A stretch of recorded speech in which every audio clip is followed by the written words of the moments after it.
Welcome to Authentic with Brazil 201. I'm your host, Brazil 201, and on today's episode, we're going to talk about industry. Season 4, Episode 4, 1,000 Thoughts.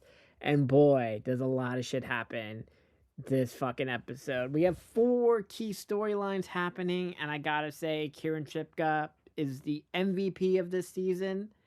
And I really hope she is here past this season, but before that, let's get right into it. Industry Season 4, Episode 4. It's probably one of the most unhinged yet most important episodes of the season so far because of the power shifts everywhere. So, because there are 4 different things going on, we're going to start with the Harper part of the storyline first. Right, Harper, Stern Tao, and the Tender Short. We open with Harper and Eric at Stern Tao dealing with the fact that the Tender Short did not land. It didn't miss, but it kind of just bounced, and you can immediately see the difference between the two of them. Eric wants to reassess, Harper wants blood, and Harper is still Harper, which means she's completely convinced she's right, even when the reality keeps tapping her on the shoulder, like maybe slow down.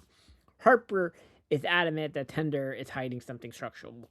It's not optics, but there's something rotten. She wants Jonathan from Stranger Things to keep digging and to write a follow-up that accuses Tender of actively misrepresenting the data to cover malpractice. The problem is that Jonathan from Stranger Things is terrified. He already published one piece, and now he knows he crossed the line by being too close to short sellers. His editor knows it, Tender knows it, and everyone knows it. So Harper does what Harper does when people hesitate is she pushes past them. She and Sweet Pea go back into research mode, and they basically are cosplaying as investigative journalists themselves, and they stumble into something that kind of feels real.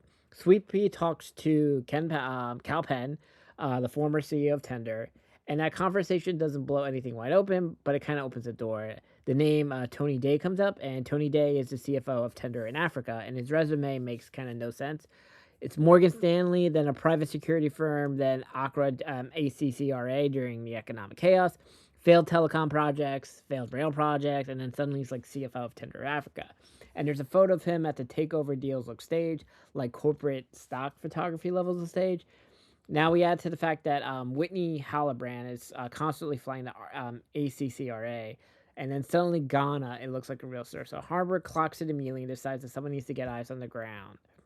Next, Jonathan from Stranger Things and what has happened. So Jonathan, he's spiraling. His editor basically tells him one more misstep that he's done. His personal life is a disaster. He apparently has a kid with this Indian chick that I don't know how he's responsible. His apartment gets broken into, and he's clearly being watched, or at least we want to think he is. But he still shows up to the Tender app launch, and this is where his addiction to relevancy completely takes over. He asks aggressive questions in front of everyone. He puts Henry and Whitney on the spot, and that's it, and that's the last straw. He gets fired from Fin Digest almost immediately after. That's the end of his career. And obviously no other publication will touch him. He's in debt. He's cornered. And then he goes on this bender, which leads him to Rishi. Now, Rishi is already like in hell when the episode starts. As you know, his wife, was murdered by the loan shark Indian dude, and his death destroyed everything. The white mom-in-law calls and tells him the chaos that she wants to change his son's surname, so he's fully erased from the kid's life, and Rishi has no leverage. The son doesn't even recognize Rishi, so Rishi does what he always does. He is confronted with consequences. He signs up. He meets Jonathan from Stranger Things at the bar somehow. They go to the apartment. James dies from not James. Fuck, I know his real kid. Jonathan from Stranger Things dies from a overdose using drugs that came with Rishi, and then the episode kind of gets really dark. Rishi panics he tries to jump off the balcony to commit suicide. I'm so mad he's alive because Rishi, like Steven and Tell Me Lies, are like 2 characters I'm actively rooting for to die. They are awful characters. And I love the Succession characters. I never root for him at the end of the day, but Rishi is so fucking disgusting and ugly, and I wish the worst for him. But the whole thing is also, the police response feels off. There was a third guy at the apartment with Rishi and Jonathan from Stranger Things that kind of just disappears before everything escalates. And there's a lot of cops there that feels like a lot for like a noise complaint. Then again, I don't know how the UK works compared to America. But there's a possibility. It feels like Jonathan from Stranger Things was killed, and not just like because of all the cocaine he was doing all day, but that they were trying to set up Rishi as the fall guy, and we don't know who this third man is. So now, sorry. Let's go to the Yasmin thing and the role that she wants. So Yasmin does not have an official role at Tender when the episode starts. She's just been kind of like following Jon Snow, calling herself a consultant, inserting herself everywhere because she cannot tolerate like the boredom of being like an aristocrat wife. So the Finn Digest article rattles the leadership team. Whitney wants it addressed. Others kind of just say ignore it and focus on the app launch. Yasmin sees an opening, and she wants Jon Snow rehabilitated publicly, especially after he froze at the meeting in the previous episode, and that his weakness is kind of being noticed by the market. So Yasmin pushes for this big fancy event, and Whitney hesitates, and Yasmin does not stop. And then she makes her move. She straight up asks Whitney for an official role. She frames it as service, put me in communication, and I can protect Jon Snow from the company. But there's more. Whitney has dirt. He finds this photo of Jonathan from Stranger Things and Harper that proof that Jonathan was a short seller, and the photo can nuke the credibility. Whitney asks Yasmin to handle it. Yasmin says she can if she's in communications, and then she drops the real leverage that her connections to Alexander Norden and the tabloids can shape the narrative, and she can destroy people. By the end of the episode, Whitney makes Whitney makes Yasmin head of communication, and not a seat, not a title, the top job.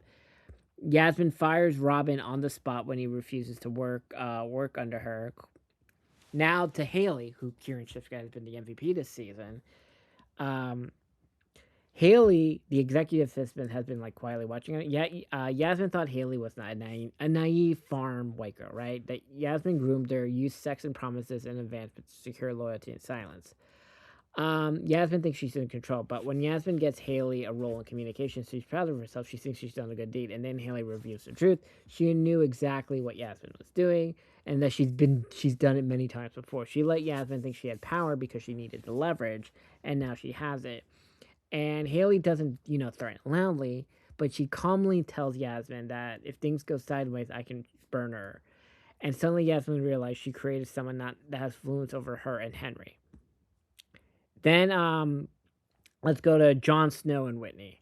I feel like there's a romance there, because Whitney believes in Jon Snow in a way that Yasmin can't control, and he tells Jon Snow, believes in him, he comforts him physically, and when when Jon Snow succeeds, he runs straight to Whitney, not his wife, and Yasmin sees it, she clocks it, right? And Whitney sees Jon Snow as valuable beyond his title. And we know that Whitney just doesn't operate within straight lines. It feels like an interesting triangle. So that's where we are with everything. Harper is circling Ghana. Tender is a mess. Yasmin won a job. Haley is the MVP this season. Damn, that ass. Let me tell you, that white girl's got a fucking ass.